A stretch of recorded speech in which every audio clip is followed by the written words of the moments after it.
আপনারা দেখছেন reporter press. Murshidabad থানার অন্তর্গত জিতপুর গ্রামে যে জাতীয় সেমিনার ঐক্য সেই বিষয় নিয়ে আজকে হাজির হয়েছে নাগরিকত্ব আইন ও ভোটার সংশোধন প্রক্রিয়া।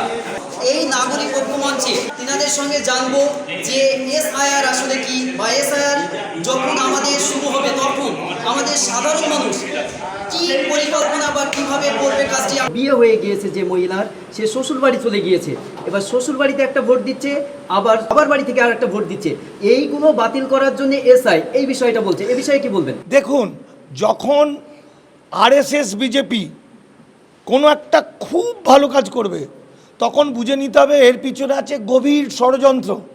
যেমন রেশন কার্ডের সঙ্গে ডিজিটাল করলে কি হবে, আমার ছেলেরা গুজরাটে গেলেও রেশন পাবে, এই যে বলেছিল, তখন সবাই রেশন কার্ড লিঙ্ক করলো, তারপরে দেখা গেল যে আধার কার্ডের সঙ্গে লিঙ্ক করলো। এটা নাগরিক দেখবে যে রেশন কার্ডটা কত সালে করেছে।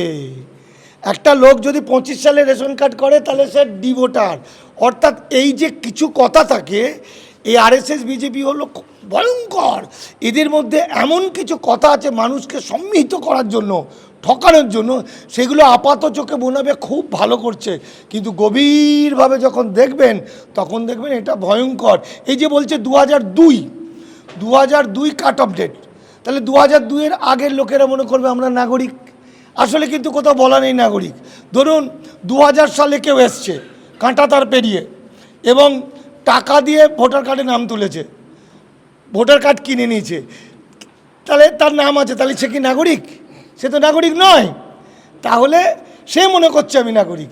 আসলে এইটার টেকনিকটা হচ্ছে মানুষকে গৃহযুদ্ধ লাগিয়ে দেওয়া। 2002-এর পরের সঙ্গে 2002-এর আগের, যেমন আপনাদের মিডিয়ার সামনে আমি বলছি, কিছুক্ষণ আগে আমার একজন অত্যন্ত বড় এমপির সেক্রেটারি ফোন করলো, তার 2002-এর নাম নেই, তাহলে তারা ফেঁসে গেছে, সে তো জানে, তারপরে এসছে।